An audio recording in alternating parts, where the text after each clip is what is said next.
The 17th nanny lasted exactly 4 days. Natalia Fernandez watched through the kitchen window as the woman, a stern-faced professional with 20 years of childcare experience, practically sprinted down the marble steps of the Brickell penthouse, her designer purse clutched against her chest like armor. Behind her, 2 identical 8-year-old faces peered through the floor-to-ceiling windows, their expressions eerily calm for children who had just orchestrated another psychological victory. "Mija, those boys," Mercedes Fernandez whispered in Spanish, shaking her graying head as she folded Anton Morozov's perfectly pressed shirts. "They're not normal children." Natalia dried her hands on the dish towel, studying the twins through the glass. Roman and Ruslan Morozov stood like mirror images, dark hair, pale skin, and their father's unsettling gray eyes. But where Anton's gaze held cold calculation, theirs held something far more dangerous, intelligence wrapped in trauma. "They're not evil, Mommy," Natalia replied softly. "They're terrified." Her mother paused mid-fold. "Terrified? Those boys made the last woman cry by asking her detailed questions about cancer symptoms. They're little devils." But Natalia saw what others missed, the way Roman's left hand trembled when adults mentioned illness, how Ruslan flinched whenever someone coughed. The carefully constructed tests that weren't cruelty, they were desperate attempts to predict when the next woman in their lives would disappear forever. 3 years ago, these boys had watched their mother waste away from pancreatic cancer. Now they systematically destroyed every potential replacement, convinced that love only led to loss. The penthouse door slammed. Through the intercom, Anton Morozov's voice cut through the silence like ice. "Mercedes, my office now." The man behind the mahogany desk could have been carved from marble, all sharp angles and controlled power. Anton Morozov sat perfectly still, his grey eyes fixed on Mercedes Fernandez with the intensity of a predator evaluating prey. His white shirt hung open at the collar, revealing the edge of an intricate dot-work tattoo that curved along his neck like clockwork gears frozen in time. 17 nannies, he said, his Russian accent barely detectable after years in Miami. 17 highly qualified professionals who couldn't last a week with my sons. Mercedes twisted her hands in her apron. "Senor Morozov, the boys are challenging." Challenging. Anton's laugh held no humor. They reduced a former military nanny to tears by creating a detailed timeline of how long it typically takes different cancers to progress. They convinced a child psychologist that she was developing the same symptoms that killed their mother. "They are not challenging, Mercedes, they are weapons." Natalia stepped forward from where she'd been hovering in the doorway. "With respect, Mr. Morozov, they're children processing trauma." Those storm-colored eyes snapped to her with laser focus. Anton Morozov was used to being the most dangerous person in any room, but something about his direct attention made Natalia's pulse quicken in ways that had nothing to do with fear. "And you are Natalia Fernandez, Mercedes's daughter." She lifted her chin, refusing to be intimidated. "I have a degree in child psychology." "Yet you work as a bartender." His tone suggested he'd already investigated her background. Of course he had. "I lost my position at the children's clinic for refusing to over-medicate a 7-year-old with ADHD. Some of us have principles that don't bend for profit." Anton's eyes narrowed, but something that might have been respect flickered across his features. "Your mother needs surgery. Pneumonia complications." Mercedes gasped. "Senor, I can work." "You cannot." Anton's voice brooked no argument. "You will have the surgery. You will recover. Your job will be waiting." His gaze returned to Natalia. "The question is who will maintain my household in your absence." "I will, Natalia said immediately. "You have no experience with my sons." "I have experience with traumatized children. Roman and Ruslan aren't destroying nannies because they're cruel. They're testing them because they're terrified of losing another mother figure. They're trying to predict when you'll disappear, just like she did." The temperature in the room seemed to drop 10 degrees. Anton's jaw tightened, and for a moment Natalia wondered if she'd pushed too far. Men like Anton Morozov didn't appreciate having their pain dissected by strangers. "You think you understand my sons? I think they're 8-year-old boys who watched their mother die slowly, and are now convinced that every woman who enters their lives will do the same. They're not trying to hurt people. They're trying to protect themselves from being hurt again. Silence stretched between them. Through the floor-to-ceiling windows, Miami's skyline glittered like scattered diamonds, but the beauty felt cold and distant compared to the tension crackling in this room. 1 week, Anton said finally. You have 1 week to prove your theory. If you succeed where 17 professionals failed, we'll discuss a permanent arrangement. If you fail, I won't fail. Everyone fails with my sons, Miss Fernandez, everyone. But as Natalia left his office, she caught something in Anton's expression, a flicker of desperate hope that he was trying very hard to hide. This wasn't just about finding childcare. This was about a father who was drowning and didn't know how to save his children from the same fate. The twins were waiting in the living room when she emerged, positioned like sentries on the white leather sofa. Roman sat with perfect posture, his hands folded in his lap. Ruslan leaned back with studied casualness, but his eyes tracked her every movement. So, Roman said in accented English, you're the new sacrifice. I prefer to think of myself as the new challenge, Natalia replied, settling into the chair across from them. I hear you're quite good at making nannies quit. The boys exchanged a look, the first crack in their composed facade. We don't make them quit, Ruslan said carefully. They choose to leave. After you help them realize they're not qualified for the job. Another glance between them. These children were used to adults who either cowered from their intelligence or tried to dismiss it. Natalia was doing neither. What makes you think you're different? Roman asked. Because I'm not here to replace your mother. I'm here to help you figure out how to live without her. The words hit like a physical blow. Ruslan's casual pose crumbled, and Roman's hands clenched into fists. For a moment, they looked exactly like what they were. Two little boys carrying grief too heavy for their small shoulders. Our mother is dead, Roman whispered. I know. And that's the worst thing that's ever happened to you. But she's not coming back, and pushing away everyone who tries to care about you won't bring her back either. Tears gathered in Ruslan's eyes, but he blinked them away furiously. You don't know anything about us. I know you speak Russian when you don't want adults to understand you. I know you test every nanny by asking about illness, because you're trying to figure out who's going to get sick next. I know you're brilliant and scared and tired of pretending you're okay when you're not. The silence that followed was different from the calculated quiet they'd maintained before. This was raw, vulnerable, the sound of walls beginning to crack. What do you want from us? Roman asked finally. Honesty. No games, no tests, no trying to scare me away. Just be kids. Be sad when you need to be sad. Be angry when you need to be angry, but stop trying to control everything because you're afraid of losing control again. Ruslan wiped his nose with the back of his hand. What if you get sick too? Then I'll make sure you're taken care of before anything happens to me. But Ruslan, I'm 24 and healthy. The chances of me getting seriously ill anytime soon are very small. Mama was healthy too, Roman whispered, until she wasn't. Natalia's heart broke for these children who'd learned too young that the world wasn't safe, that the people you love could disappear without warning. You're right. Sometimes healthy people get sick. Sometimes people die when we don't expect it. But that doesn't mean we stop loving people. It means we love them harder while we have them. From the hallway came the soft sound of footsteps.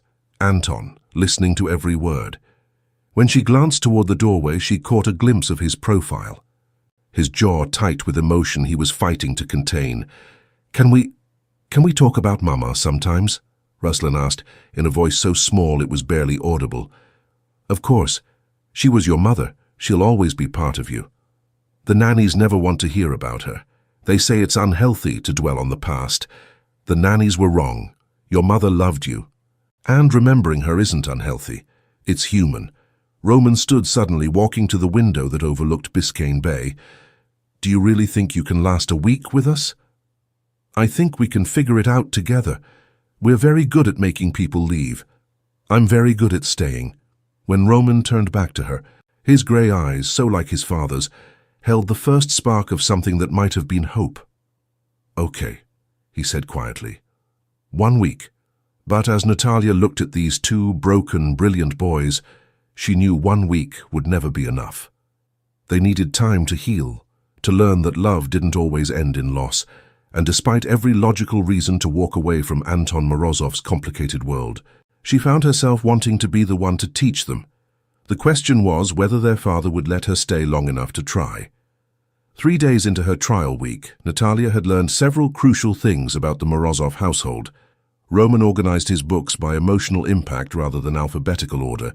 Ruslan could pick any lock in the penthouse within 30 seconds. And Anton Morozov was the most controlled man she'd ever encountered, which made the moments when that control slipped absolutely devastating. Like now, standing in the doorway of his home office at 11 p.m., watching him stare at financial reports, with the intensity of a man trying to solve the mysteries of the universe. "The boys are asleep," she said softly. Anton's head snapped up. Those grey eyes immediately alert. Even exhausted, he looked formidable, shirt sleeves rolled up to reveal muscular forearms, his dot-work tattoo partially visible above his collar, dark hair slightly mussed from running his hands through it. "You should go home. Your shift ended hours ago. My mother is staying at the hospital overnight for observation. I have nowhere urgent to be."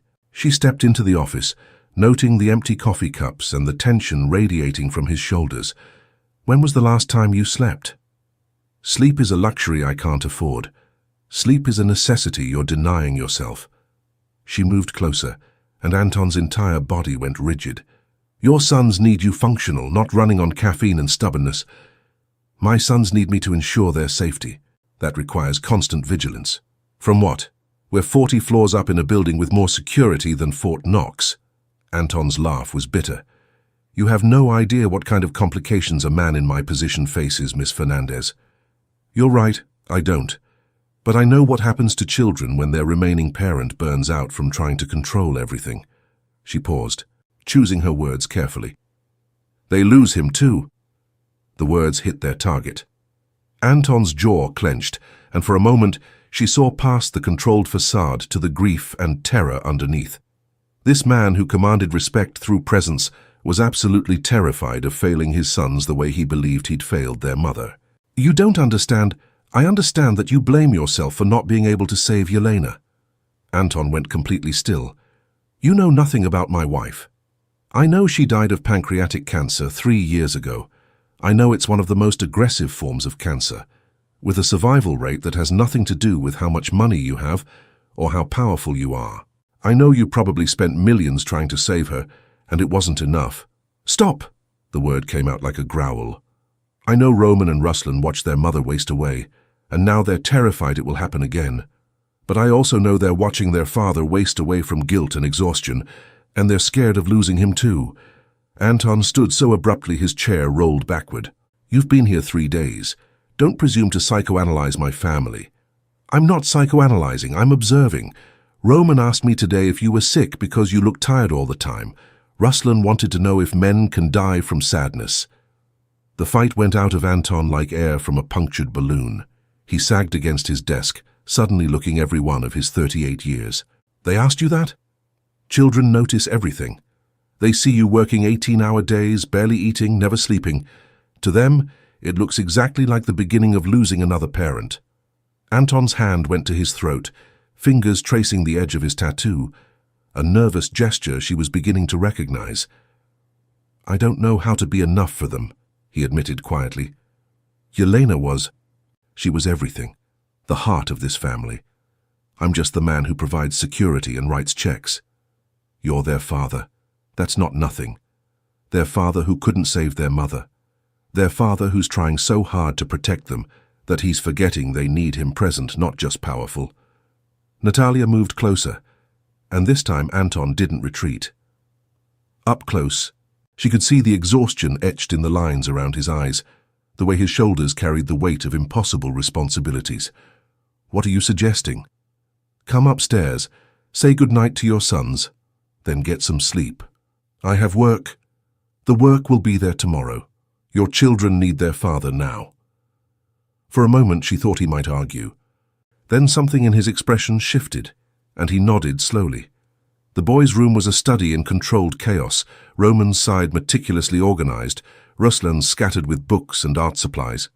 Both boys were asleep, but they stirred when Anton entered. "Papa?" Ruslan mumbled, sitting up. Go back to sleep, Sin, Anton said softly, using the Russian word for son. Are you okay? You look sad. Anton's breath caught. I'm fine. Mama used to say that when she wasn't fine, Roman observed, now fully awake. Natalia watched from the doorway as Anton struggled with how to respond. These children had learned not to trust reassurances, had been conditioned to look for signs of impending loss. I am sad sometimes, Anton said finally. I miss your mother very much. We miss her too, Ruslan whispered. But missing her doesn't mean I'm going anywhere, I promise you that. How can you promise? Roman asked. You can't control everything. Anton was quiet for a long moment. You're right. I can't control everything. But I can promise to take better care of myself so I can take care of you. Would that help? Both boys nodded solemnly. Will you eat breakfast with us tomorrow? Ruslan asked. Yes. Real breakfast, not just coffee. Anton's mouth quirked in what might have been a smile. Real breakfast. As they settled back into sleep, Anton lingered in the doorway, watching his sons with an expression of such profound love and fear that Natalia felt her chest tighten. In the hallway, he turned to her with something that looked like gratitude. Thank you. For what? For reminding me that they need a father, not just a protector. They walked toward the elevator in comfortable silence, but as the doors opened, Anton caught her arm gently. Natalia. The way he said her name, soft, almost reverent, made her pulse quicken. When she looked up, his grey eyes were intense, searching. What you're doing for them. For us. It matters. They're good kids. They just need someone to see past the walls they've built. And what about their father? What does he need? The question hung between them, loaded with implications neither was ready to voice. Natalia was acutely aware of his hand still resting on her arm, the heat radiating from his body, the way his gaze dropped briefly to her lips before returning to her eyes. He needs to forgive himself, she said quietly. And maybe he needs someone who sees past his walls too. Anton's thumb brushed across her wrist, such a small touch that sent electricity shooting up her arm. You're dangerous, Miss Fernandez. How so? You make me want things I thought I'd buried with my wife. The admission hung in the air between them, raw and honest. Natalia knew she should step back, maintain professional distance. Instead, she found herself moving closer. Maybe some things are worth wanting again. Anton's control was fracturing. She could see it in the way his breathing had changed, the tension in his jaw, the way his free hand clenched and unclenched at his side. You don't know what you're saying. I know exactly what I'm saying. For a moment, she thought he might kiss her. His head lowered slightly, his gaze fixed on her mouth, and the air between them crackled with possibility. Then Roman's voice drifted from the bedroom. Papa, can you leave the light on? The spell broke. Anton stepped back abruptly, his mask of control sliding back into place. I should. They need. Go, Natalia said softly. They need you. As the elevator doors closed between them, Natalia pressed her back against the wall, her heart racing. She was falling for Anton Morozov, a complicated man in a complicated world who was still grieving his dead wife. It was the worst possible idea. But as she thought about the way he'd looked at his sons, the vulnerability he'd shown her, the careful way he'd touched her wrist, she knew it was already too late. She was in this now, completely and irrevocably. The question was whether Anton would let himself fall too, or if his guilt and fear would keep him locked away forever. The sound of raised voices in Russian pulled Natalia from the kitchen, where she'd been preparing lunch. She found Roman and Ruslan in the living room, facing off like miniature warriors, their argument rapid fire and passionate. English, please, she said calmly, settling into her usual chair. Ruslan thinks Papa likes you, Roman announced, his tone suggesting this was a catastrophic development. I don't think I know, Ruslan shot back. He looks at you different, like how he used to look at Mama. Natalia's heart skipped, but she kept her expression neutral. And how do you feel about that? It's wrong, Roman said immediately. Papa loved Mama. He can't love someone else. Why not? The question clearly caught him off guard. Because if he loves someone else, it means he's forgetting Mama, Ruslan finished quietly. Ah. Natalia nodded thoughtfully. Can I tell you something about love? Both boys looked skeptical but curious. Love isn't like a pie where if you give someone a piece, there's less for everyone else. Love is like a candle flame. You can light 1,000 other candles from it, and the original flame doesn't get smaller. It just means there's more light in the world. But what if the new candle goes out? Roman asked. What if you get sick like Mama? There it was, the heart of their fear. Not that their father might love again, but that he might lose again. Then your papa would be sad, just like he was when your Mama died. But he would still have all the love he felt for her, and all the love he feels for you. Love doesn't disappear when someone dies, Roman. It just changes shape. Ruslan was quiet for a long moment. Do you love Papa? The direct question made Natalia's breath catch. I care about your father very much, and I care about both of you. That's not what I asked. Smart boy. It's complicated, Ruslan. Because he's dangerous? Because he's still healing from losing your mother, and you boys are still healing too. Sometimes adults need time to figure out their feelings. Mama used to say that Papa had a big heart, but he kept it locked up because he was scared, Roman said suddenly. Your Mama sounds like she was very wise. She was. She said someday someone would come along who could help him unlock it again. Roman studied Natalia with those two old eyes. Maybe that's you. Before Natalia could respond, the elevator chimed. Anton emerged, but he wasn't alone.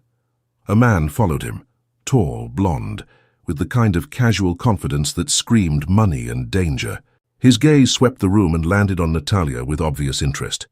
Boys, Anton said, his voice carefully controlled, this is Victor Kozlov. He's here on business. Victor's smile was all charm and sharp edges. And who is this lovely creature? Natalia Fernandez, Anton replied before she could speak. The children's caretaker. Something in Anton's tone made the boys move closer to Natalia instinctively. She stood, placing protective hands on their shoulders.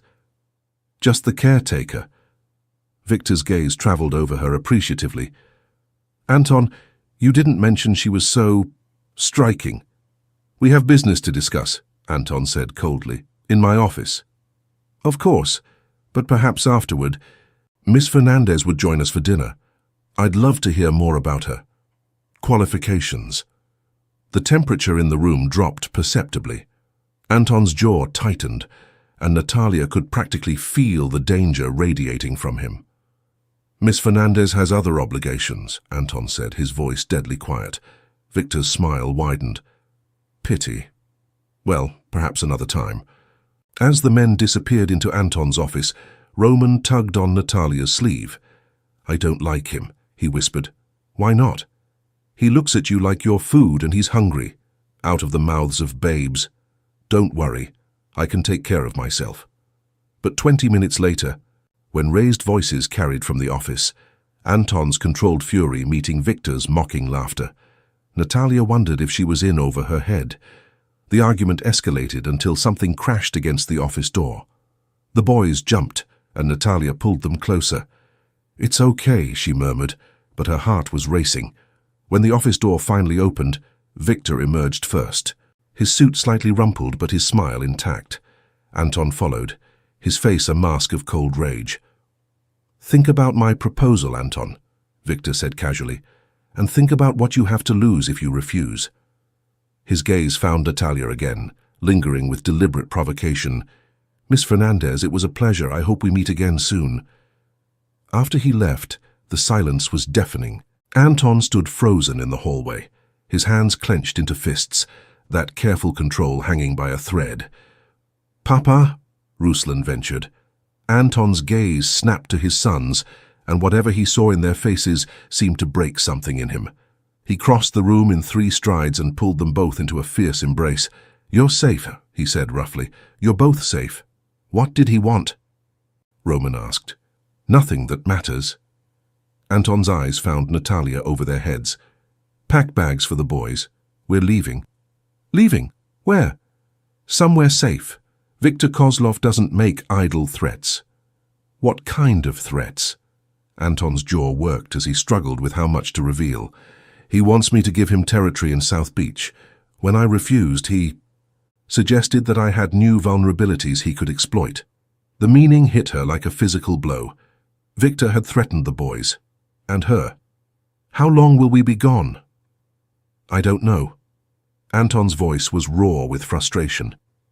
I don't know how to protect you from this world, Natalia. I should have never let you get involved. You didn't let me do anything. I chose to be here. You chose to care for my children. You didn't choose to become a target. Roman and Ruslan were watching this exchange with wide eyes, picking up on the undercurrents of danger and emotion. Are we in trouble because of Natalia? Ruslan asked quietly. No, Anton said immediately.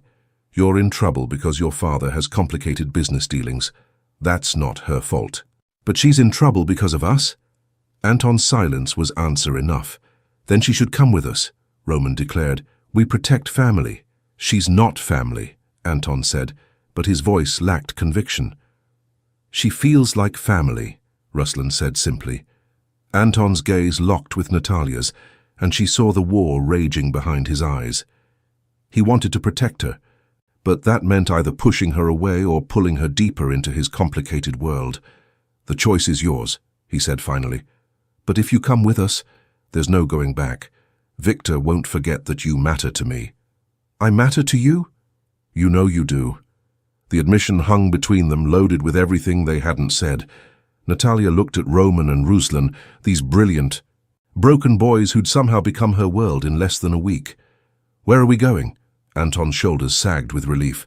I have a safe house in the Keys, isolated, secure. For how long? Until I can resolve the situation. The careful way he said it, resolve, reminded her exactly who she was dealing with.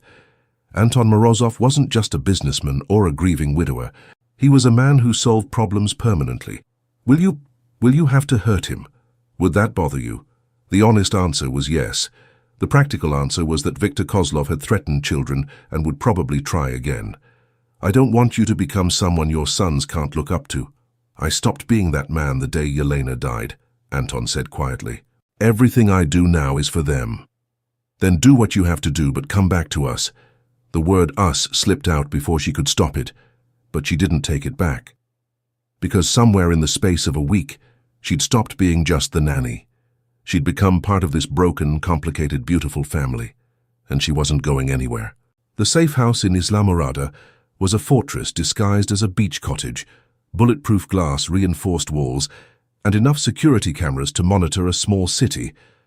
But to Roman and Ruslan, it was simply a place where their father actually sat down for meals and didn't disappear into his office for 18 hours at a time.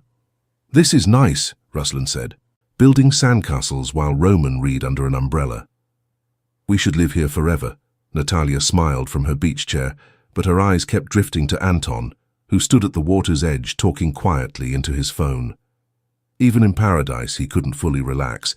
The conversation looked intense. His free hand clenched and unclenched at his side, and his jaw was tight with frustration. Is Papa still worried about the bad man? Roman asked, following her gaze. A little, but he's handling it. How? That was the question that had been eating at her for 3 days. How exactly did Anton plan to handle Viktor Kozlov? And what would that mean for the man she was falling in love with?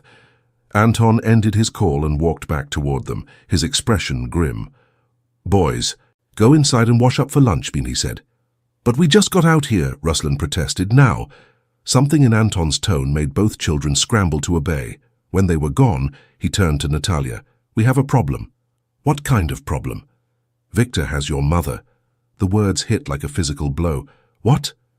He took her from the hospital this morning. She's alive, but... Anton's hands clenched into fists. He wants to make a deal. Her safety for you walking away from this family. Natalia's world tilted. My mother has nothing to do with this. She does now.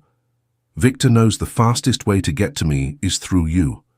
And the fastest way to get to you is through her. We have to... No. Anton's voice was steel. We don't do anything. I handle this. She's my mother. And you're... Anton stopped. the words hanging unfinished between them. "I'm what?" "You're everything," he said quietly. "To my sons, to me. I won't trade your life for anyone's." The admission should have thrilled her.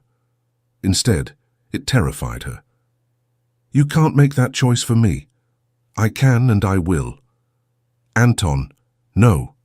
He gripped her shoulders, his grey eyes blazing. "You don't understand what men like Victor do to people. You don't understand how he would hurt you to hurt me. And you don't understand that my mother raised me alone after my father died. She worked 3 jobs to put me through college. She's the strongest person I know, and I won't abandon her. I'm not asking you to abandon her. I'm asking you to let me save her." "How?" Anton's silence was telling. "You're going to hurt him," she said. "Yes. What if something goes wrong? What if he hurts you first? Then my sons will be safe and you'll be free to live your life. Free to live without you, you mean?" Anton's control cracked. "Yes, damn it, free to live without me. Free to find someone who doesn't have blood on his hands, and enemies who would hurt innocent people to get to him. What if I don't want to be free of you?" The question hung in the air between them. Anton's hands were still on her shoulders, and she could feel the tremor in his fingers, the war between his desire to protect her and his need to keep her close. "Natalia, what if I love you?" The words escaped before she could stop them, raw and honest and terrifying. Anton went completely still. "You can't. Too late. You don't know what you're saying."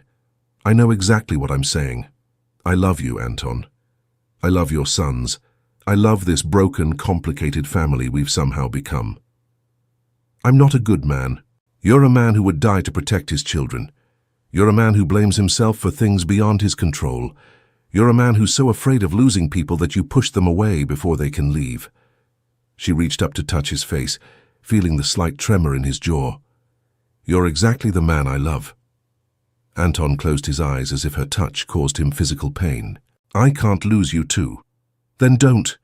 Come back to me. Come back to us." When he opened his eyes, they were bright with unshed tears.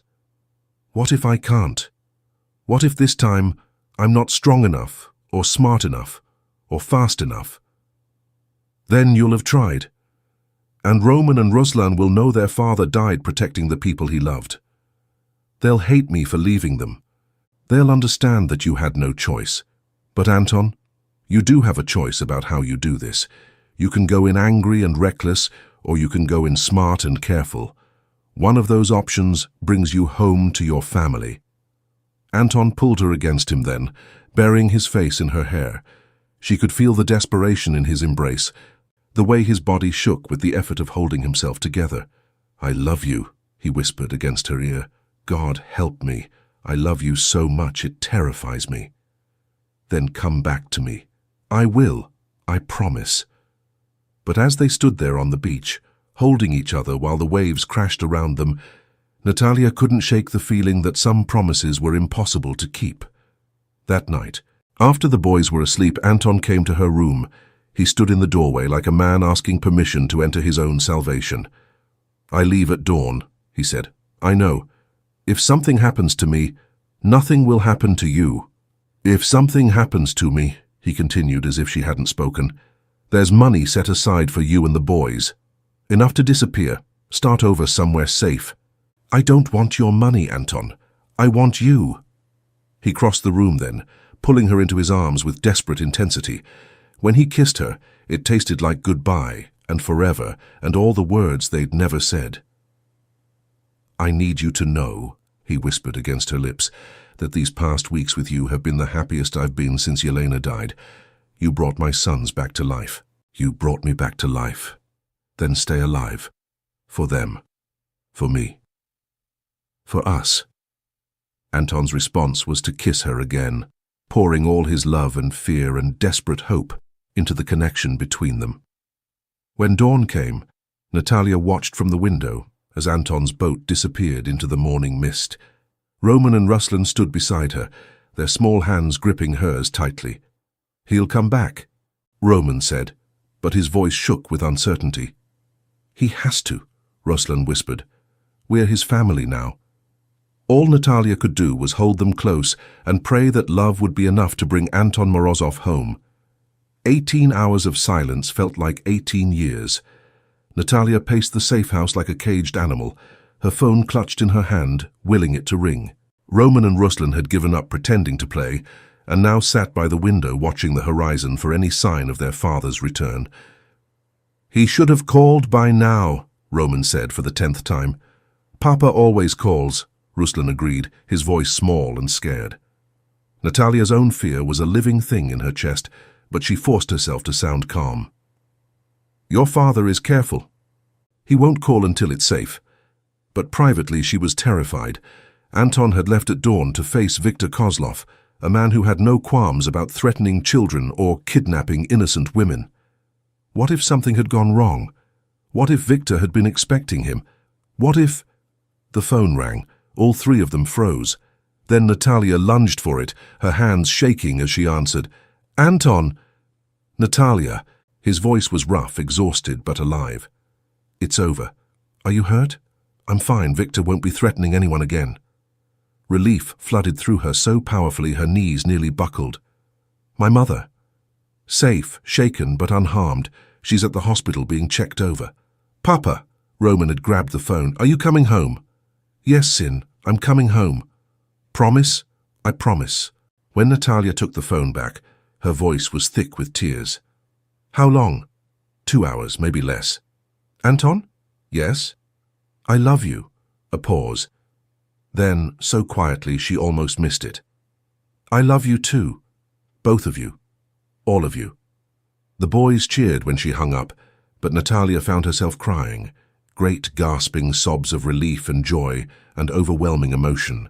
Roman and Ruslan wrapped their arms around her, and for a moment they were just three people who loved Anton Morozov and had been terrified of losing him. "He's okay," she whispered. "He's coming home." "We're really going to be a family?" Ruslan asked. "If you want us to be." "We want," Roman said solemnly. "We've wanted since the first day." When Anton's boat finally appeared on the horizon, all three of them ran to the dock. He looked exhausted, his clothes rumpled, his face drawn with fatigue, but he was whole and alive, and theirs. Roman and Ruslan launched themselves at him before he'd even finished tying up the boat. He caught them both, holding them so tightly, Natalia wondered if he'd ever let them go. "I was so scared." Ruslan sobbed against his father's shoulder. "I know, I'm sorry, I'm so sorry." "Don't leave us again," Roman demanded. "Never. I swear to you, I will never leave you again." When the boys finally released him, Anton's eyes found Natalia. She stood a few feet away, suddenly uncertain. Everything had changed in the space of a day. Declarations of love, promises of forever, the resolution of a threat that had forced them all to confront how much they meant to each other. Natalia. The way he said her name, like a prayer, like a promise, broke the last of her restraint. She flew into his arms, and he lifted her off her feet, spinning her around as she laughed and cried simultaneously. "I thought I might lose you," she whispered against his neck. "Never. You're stuck with me now." "Good. I like being stuck with you." When he set her down, his hands framed her face, his thumbs brushing away her tears. "Marry me," he said suddenly. "What?" "Marry me. Today, tomorrow, as soon as we can arrange it. I don't want to waste another day pretending we're not a family." "Anton, I know it's fast, I know it's crazy, but I've already lost one woman I loved, and I won't make the mistake of waiting for the right time again. There is no right time. There's only now." Natalia looked at this man, dangerous and tender, broken and healing, offering her a life that would never be simple, but would always be full of love. "Yes," she said. "Yes, yes, I'll marry you. Yes, I'll be their stepmother. Yes, to all of it." Anton's smile was blinding. He kissed her then, right there on the dock with his sons cheering in the background, and Natalia knew she was exactly where she belonged. "There's one condition," she said when they broke apart. "Anything. We do this right. No more 18-hour workdays, no more pushing us away when you're scared. We're a family now, which means we face things together." "Together," Anton agreed, was always. Roman tugged on his father's shirt. "Does this mean Natalia is our mama now?" Anton looked at her, the question in his eyes. "If you want me to be." she said softly. We want, Ruslan said immediately. But what about our real mama? Will you be mad if we still love her? Natalia knelt down to their level, her heart breaking and healing simultaneously. Your mama will always be your mama. Nothing will ever change that. I'm the bonus mama who gets to love you now too. Can we call you Mama Natalia? Roman asked. I would love that. As they walked back to the house, Anton's arms around her waist, the boys chattering excitedly about wedding plans and whether they could have cake for breakfast, Natalia marveled at how much her life had changed.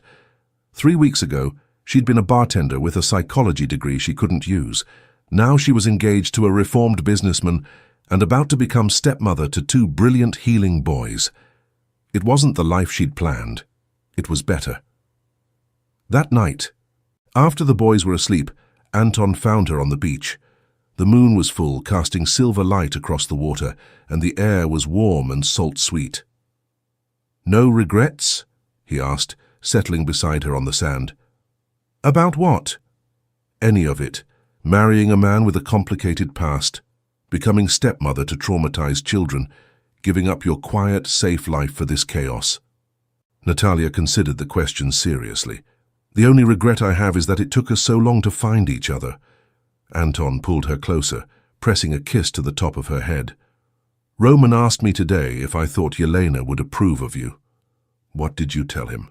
That she would love you for loving us, that she would be grateful someone was taking care of her boys. His voice grew thick with emotion. That she would want me to be happy again. And are you happy? Anton was quiet for a long moment, and when he spoke, his voice was full of wonder. Yes. For the first time in 3 years, I'm genuinely happy. You changed everything, Natalia. You saved us all. We saved each other. As they sat there under the stars, planning their future and healing from their past, Natalia knew that sometimes the best families weren't the ones you were born into. They were the ones you chose, the ones you fought for, the ones you built from love and hope and the courage to try again. And this family, broken and beautiful and absolutely perfect in its imperfection, was exactly what she'd been waiting for her entire life. 2 years later, the sound of laughter echoed through the renovated house in Coral Gables as Roman chased Ruslan through the kitchen, both boys dodging around Natalia as she tried to frost a birthday cake. Careful, she called, but she was laughing too. This cake has to be perfect for your father's birthday. It's already perfect because you made it, Ruslan said, stealing a finger full of frosting. Smooth talker, just like your father. At 10 years old, both boys had grown into themselves, still brilliant, still occasionally mischievous, but no longer carrying the weight of unprocessed grief. Roman had discovered a love of marine biology, spending hours studying the fish in their backyard canal. Ruslan had inherited his father's strategic mind, but channeled it into chess, already beating players twice his age. Where is Papa anyway? Roman asked, checking his watch. He promised he'd be home by 4. He'll be here, Natalia assured them, though she was wondering the same thing. Anton's security consulting business kept him busy, but he'd never missed a family dinner, let alone his own birthday celebration. The front door opened, and Anton's voice carried through the house. I'm home! Papa! Both boys raced toward the sound, and Natalia followed, wiping frosting from her hands. She found Anton in the foyer, still in his business suit, but with his tie loosened and the top buttons of his shirt undone, a sight that still made her pulse quicken after 2 years of marriage. He was holding a manila envelope and grinning like a man with a secret. You're late, she said, rising on her toes to kiss him. Worth it, he murmured against her lips. I have news. What kind of news? The kind that changes everything. He handed her the envelope. Open it. Inside were legal documents, thick, official-looking papers that made her heart race as she scanned the contents. Anton, this is... adoption papers for both boys, if you want to make it official. Natalia's eyes filled with tears. Are you serious? Completely serious. I know you're already their mother in every way that matters, but I thought, if you wanted the legal recognition... Yes. The word came out as a whisper. Yes, of course. Yes. Roman and Ruslan had been listening with growing excitement. "Does this mean Mama Natalia will really be our mama?" Ruslan asked. "Legally and officially," Anton confirmed. "Can we change our names too?" Roman asked suddenly. "To Morozov Fernandez?" Anton looked surprised. "You want to hyphenate?" "We want to honor both families," Roman explained. "Mama Carmen is our abuela now too." Natalia's heart swelled. Mercedes had indeed become their beloved grandmother, spoiling the boys shamelessly and teaching them to cook traditional Cuban dishes. "I think that's a beautiful idea," she said. "So we'll all be Morozov Fernandez?" Ruslan asked. "If that's what you want," Anton said. "It's what we want," both boys said in unison. That evening, after the birthday cake had been demolished and the boys were in bed, Natalia and Anton sat on their back patio, watching the sunset paint the sky in shades of pink and gold. "Any regrets about leaving the old life behind?" she asked. Curled against his side. Anton's security consulting firm was completely legitimate. He used his knowledge of complex business situations to help law enforcement and private clients protect themselves. It was challenging work sometimes, but nothing like his previous life. "None," he said immediately. "This is better than anything I had before. Even with two preteen boys who think they're smarter than their parents. Especially with two preteen boys who think they're smarter than their parents. They keep us humble." Natalia laughed, then grew serious. "Do you think Yelena would be happy with how they turned out with us?" It was a question she asked sometimes, usually late at night, when the weight of being stepmother to another woman's children felt overwhelming. "I know she would be," Anton said firmly. "She would love that they're happy, that they're healing, that they have a mother who sees them for who they really are." He pressed a kiss to her temple. "She would love you for loving them." "I do love them, so much it scares me sometimes." "Good. That's how you know you're doing it right." A splash from the canal caught their attention, probably a manatee or dolphin, common visitors to their backyard waterway. "I have something for you too," Natalia said suddenly. "It's my birthday. I'm supposed to get presents, not give them. This is, well, it's kind of a present for both of us."